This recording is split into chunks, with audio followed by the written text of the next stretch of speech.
really nothing that we can't work with in meditation. And I say work with, but actually we're not doing the work, that just the practice itself is doing the work. And what I mean is that, like last week, we were looking at the process of death and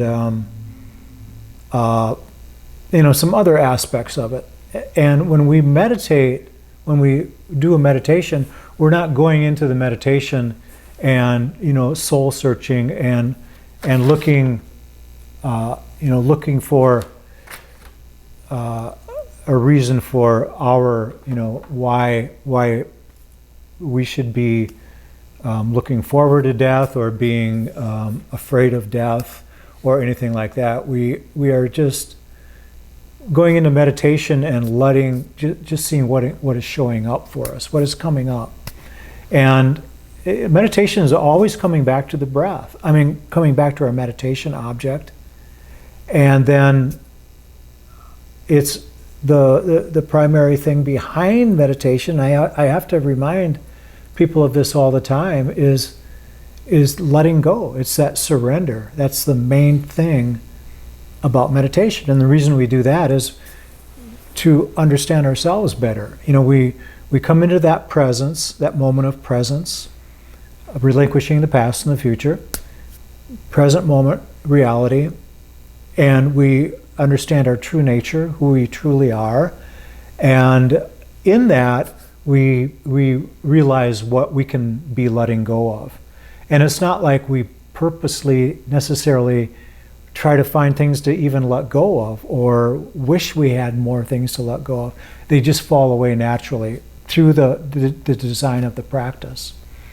And it's through acceptance of who we are, based on not needing anything from in the outside world to fulfill us. And that is meditation. That is really the basics of meditation. So the reason I say that is I don't want to confuse people and say that we're going to do meditation, like based on death, and then go into that meditation and contemplate our death or anything like that. That might be a practice in some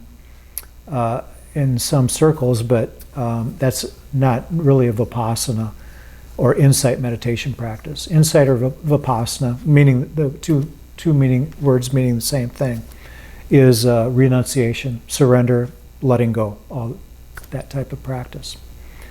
And there's an area that is really lends itself to this practice of letting go.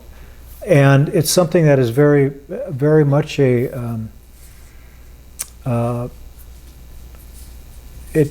doesn't have to be a spiritual practice. It could be actually a very scientific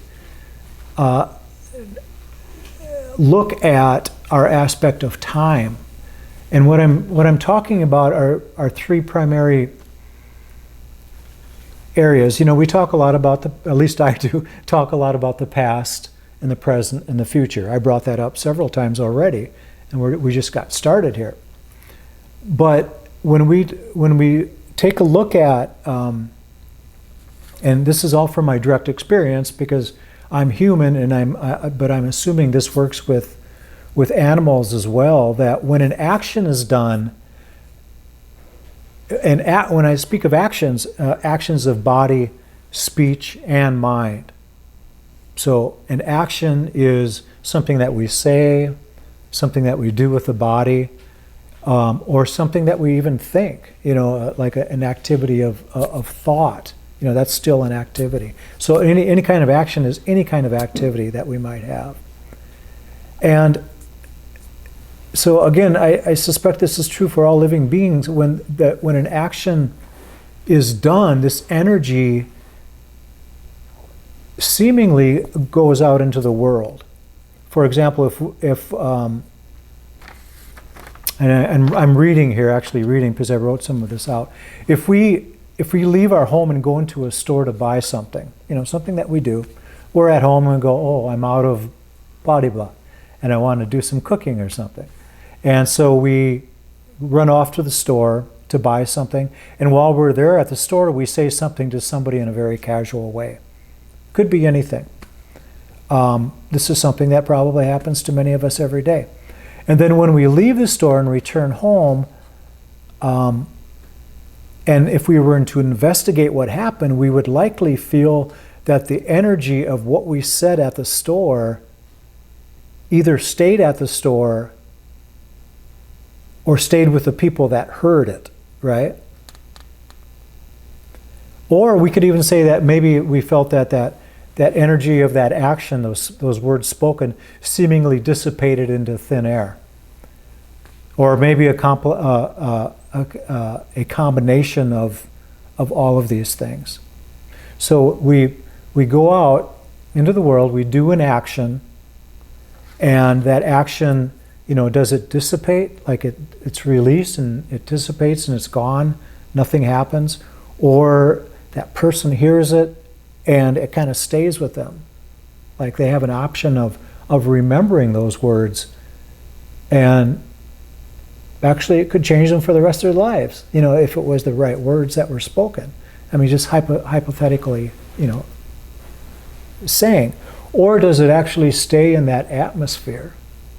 And this is true not only for spoken words, the action of speaking, but for the action of doing, an action of doing something for somebody or even for ourselves. Does that action stop? Or does it, or what happens to it? So from a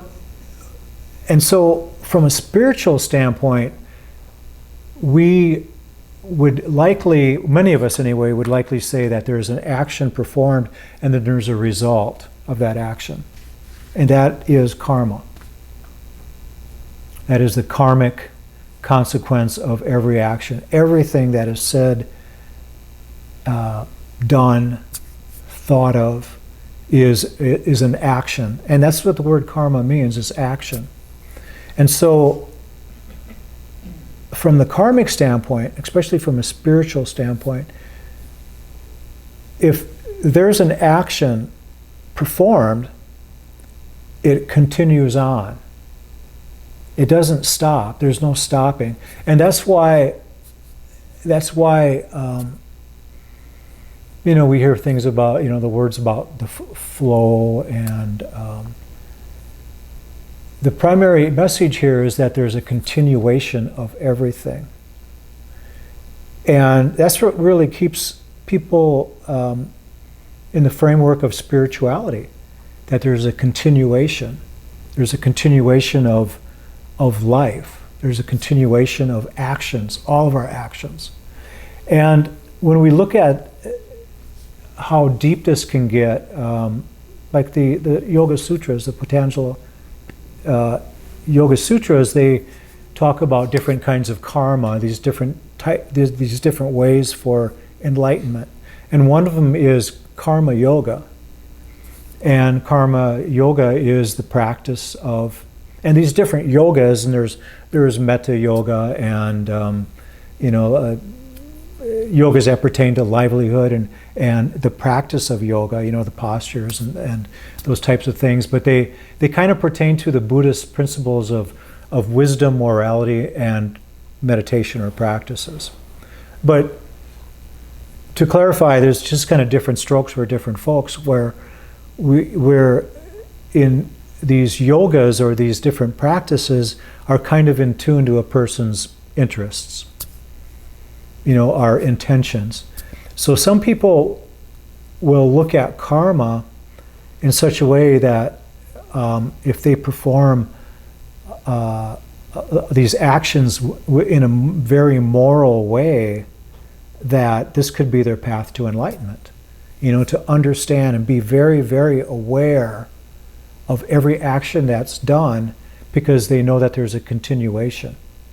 So if they say something to another person, if they say the right thing, there's a continuation of that. It's like the simple example is throwing a pebble into a clear forest, still forest pond, and then those waves just the action of throwing that pebble, and then the waves come out, and more waves and more waves, and pretty soon the whole pond is full of waves. But it doesn't stop there. These waves have hit the shoreline and did some disturbances, not disturbing, but some disturbance of some sort, or change the shoreline in some way, and on and on and on and on, from very microscopic level. It's I always use the example of, if I picked up a ball, especially on this hard floor, if I picked up a ball and rolled it against the floor, even though the action of rolling that ball is done, the ball is still going to roll, especially if it's like a pool ball, like a hard ball or something. A ping pong ball will keep on, it'll bounce around for a long time. And so even though the action that I did is done, the action is still continuing. And from a spiritual standpoint, this karma is the same way. We perform an action and it's done. But it doesn't necessarily start right here with us, because the reason we perform that action is because of something that happened in the past. So it's like we understand what trips our trigger, or what caused me to want to roll that ball. Was it to make a point, or was it because I wanted to knock down the pins at the end of the alley, or like bowling or something? But why did there was some kind of an action that caused my reaction that caused the next action. And so there's a chain reaction to everything.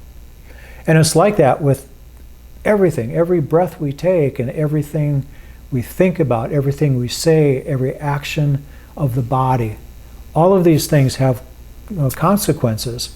And it's like a chain event. And this really explains the evolution of man and why we progress and why we are where we were. 100 years ago, it was a completely different world. 1,000 years ago, it didn't even resemble this stuff. I don't even remember being here 1,000 years ago, but we were all here someplace. And so, again, the message is that there's a continuation. And on paper, an action or a response, or what we could call karma. You could explain this whole thing without even using the word karma.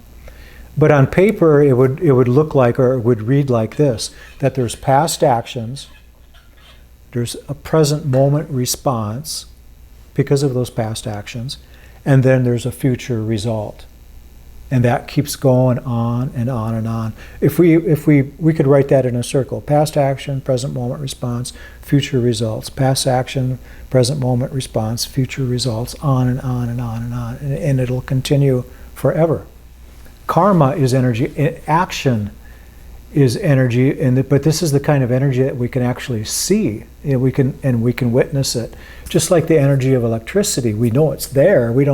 We wouldn't say there's nothing to do with electricity with these lights because I can't see it. We know instinctively at this point. It's like the actions that we perform, we know that there is a result to the actions because all we have to do is tune into it and be aware of it. We can notice the action, the result of these actions. And but it does take a lot of awareness, a lot of a mindfulness. And that's where the meditation practice itself comes in.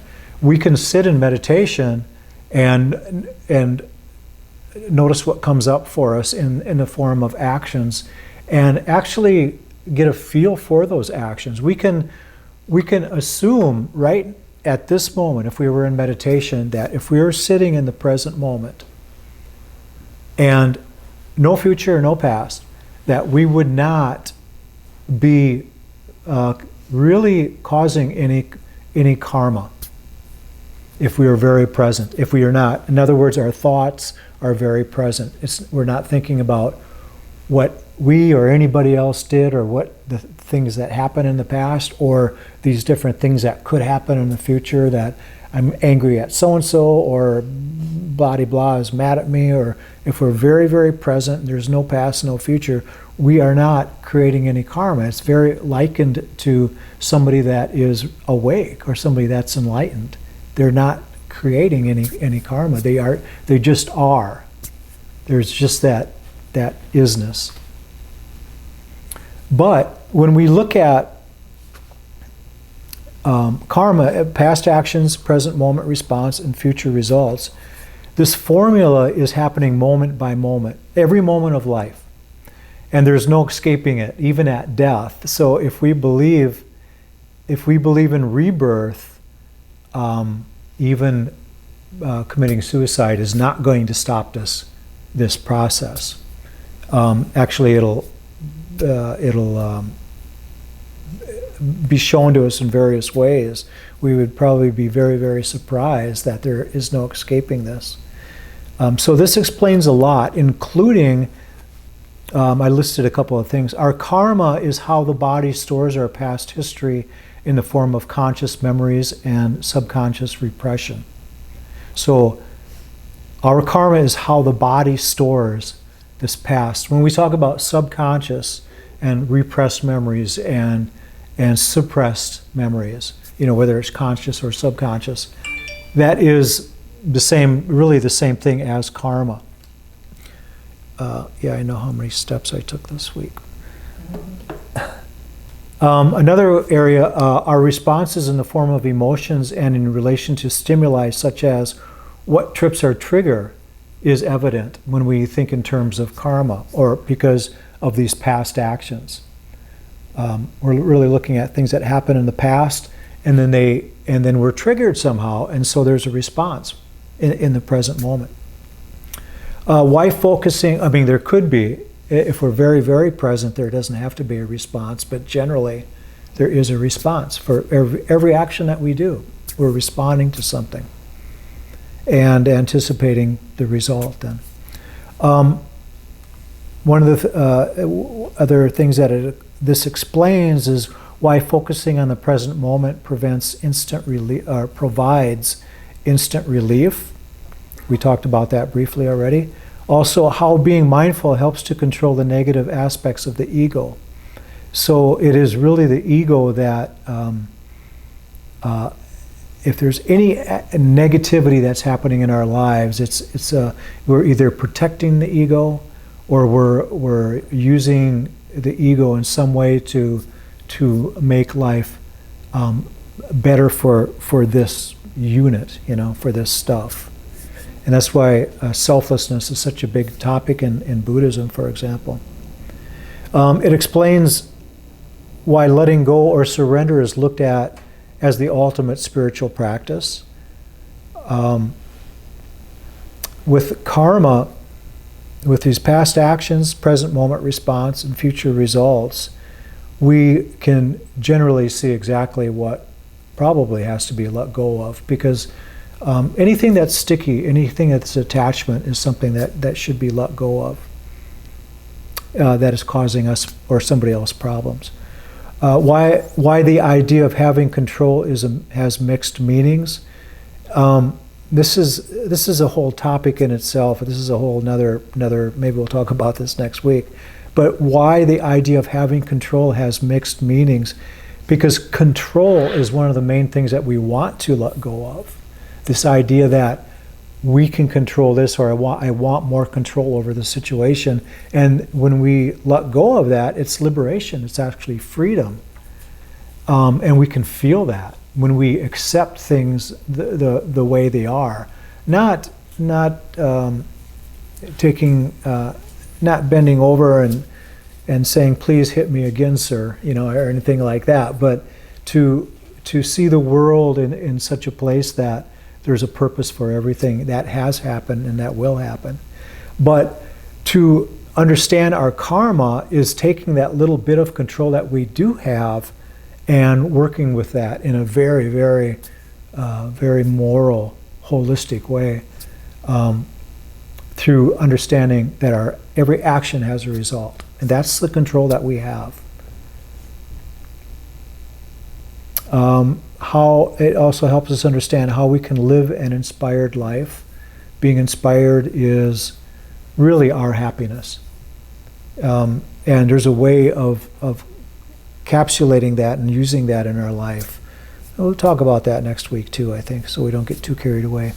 And then how karma or karma yoga is the path to enlightenment. And we touched on that already as far as why or how we can be totally aware and mindful of the actions that we perform, actions that we do, body, speech, and mind, and the results and how it can change our life. And again, we'll do a meditation here in just a moment. And the idea of the meditation is, again, we want to be as focused as possible and be present, be in the present moment. But we want to be able to be aware of what is happening in the area of our actions at this moment. So if we feel as if we are not dwelling on the past or the future, and that we can't really find anything karmically to work with, that is a good thing. When we start thinking, when the mind does what it does best, and start daydreaming and thinking and planning and scheming in some situations and thinking about what happened here and all of these other mental aspects of life that are so exciting and sometimes turbulent and sometimes goofy and all these different things that happen to us. Look and see what kind of karmic consequences these thoughts, this inner dialogue has for us. And that is really the meditation practice. And that is actually a part of what the yogis call karmic yoga.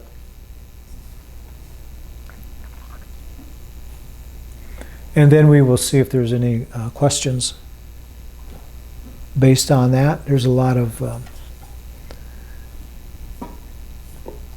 details in a way, but it's again the practice is very simple. Be simply very, very aware of the present moment responses.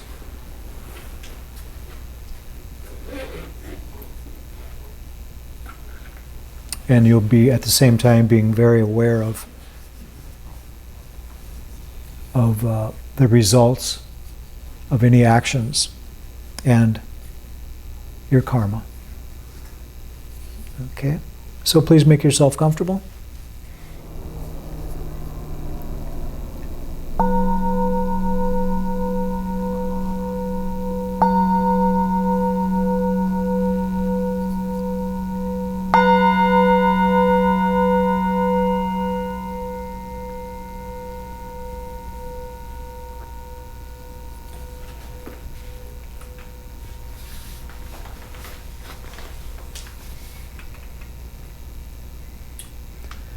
Let's take a nice deep breath. Notice how it feels within the body. Slowly exhale.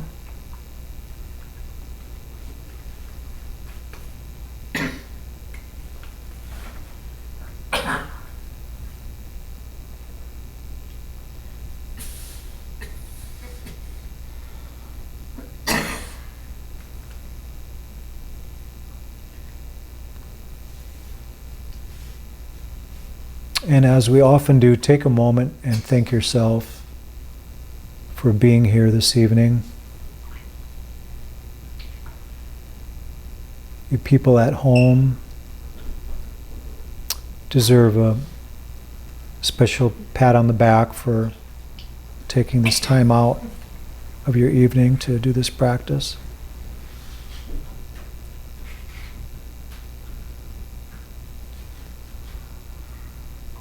And the people here in the room, of course, for traveling this distance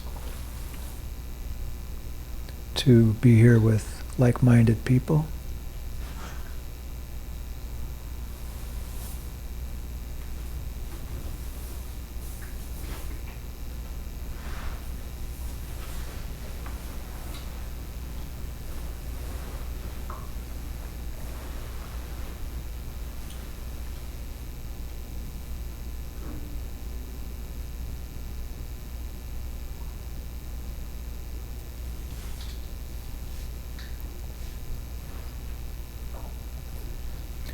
So every action has a result.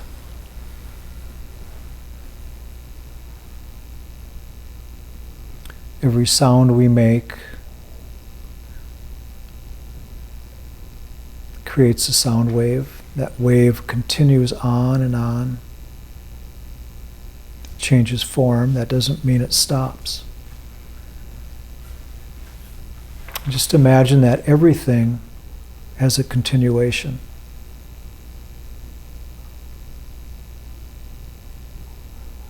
Every movement, every breath, every thought, every word uttered,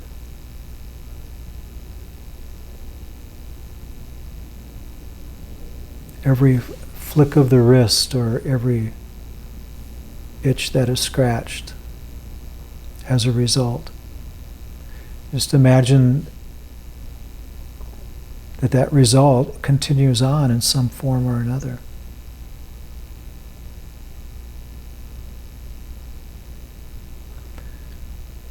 It's like a gust of wind picking up a piece of dust and blowing it within the wind. Sometimes in Arizona it can be blown for hundreds of miles. It's just a single speck of dust.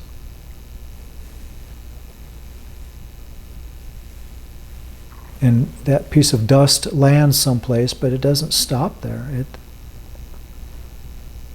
It continues on its own journey somehow.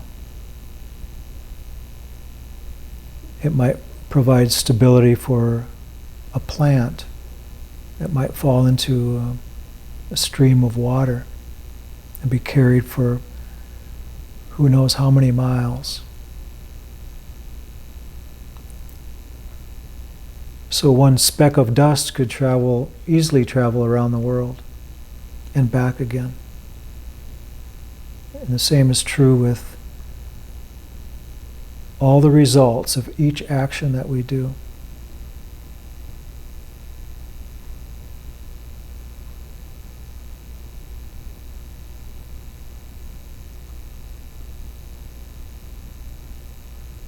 And karma is action. It means action. And as I mentioned last week, it's kind of a magical word.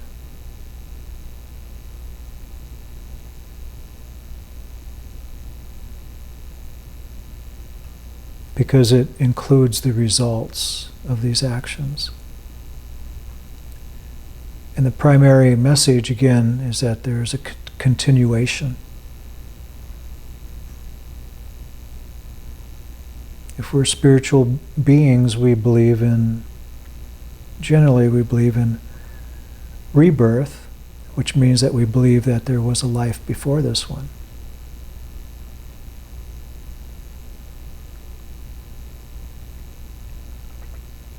This is not a far-fetched idea.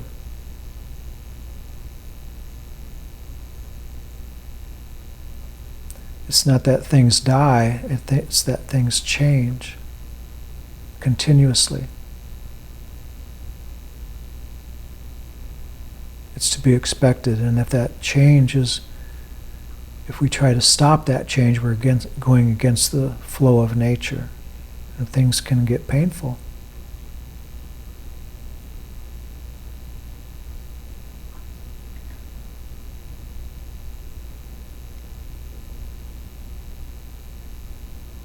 So when we perform an action of body, speech, or mind, something that we do with the body, something that we speak to others or even speak to ourselves, the inner dialogue has a result.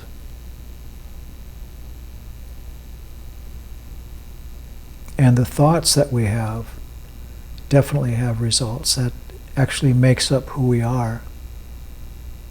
Disturbing thoughts can be disturbing to the body, can be disturbing to us.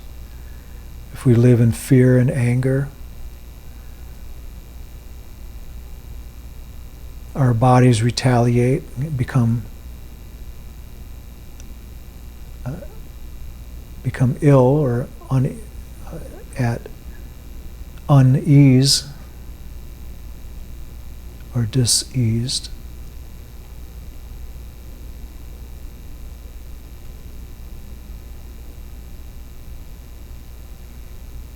And so if we can imagine that we say a kind word to a person each day, what are the results? If there's a continuation of this, person hears a kind word, they feel happy, or they feel wanted,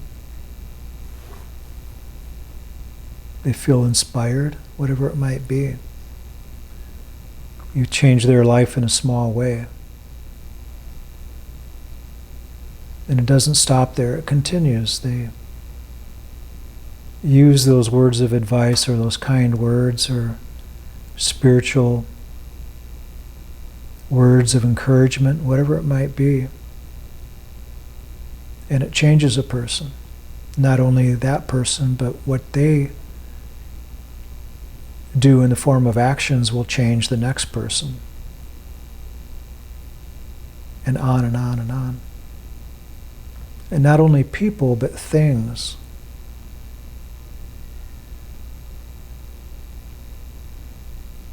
And so we look at evolution, sometimes we take it for granted. The evolution of man, evolution of animals, of everything. And when we investigate this evolution, we see that it's just simply karma. We've evolved. It's very natural for us to be a little bit more well-equipped than our parents, maybe a little smarter, a little prepared for the world than our parents. And then our children, the same way.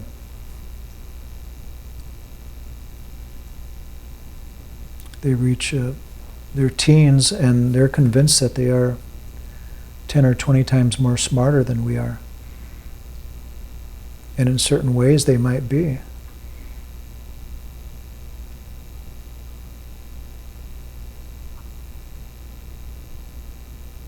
But they're evolving. We evolve as a species. We evolve as individuals. And even if we regress, there is a purpose behind it. There's a reason for it. That too is karma.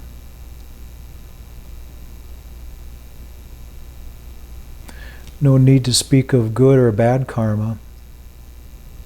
Just that these are actions, and there are results of these actions, and continuation.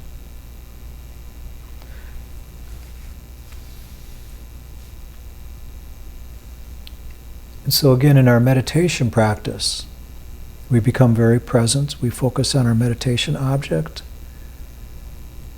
If you're not sure what your meditation object is, by all means use the breath. Focus where you feel the sensation of the breath the most, on the body or some aspect of the breath, the top of the breath, the bottom of the breath, the middle of the breath. If the mind is very busy, you can try counting the breaths. Whatever it takes to settle the mind down and find yourself resting in this present moment reality.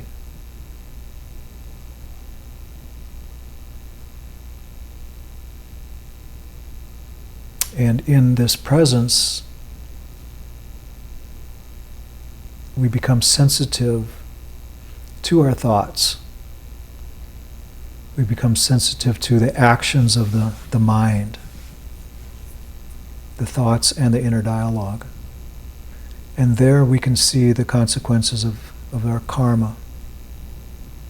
Not by necessarily searching and looking and following the the theoretical aspect of what this action might mean to us, but just by noticing how we feel about the action as it happens, and then come back to this presence once the mind has left our meditation object. Keep coming back, as we always do. Keep coming back.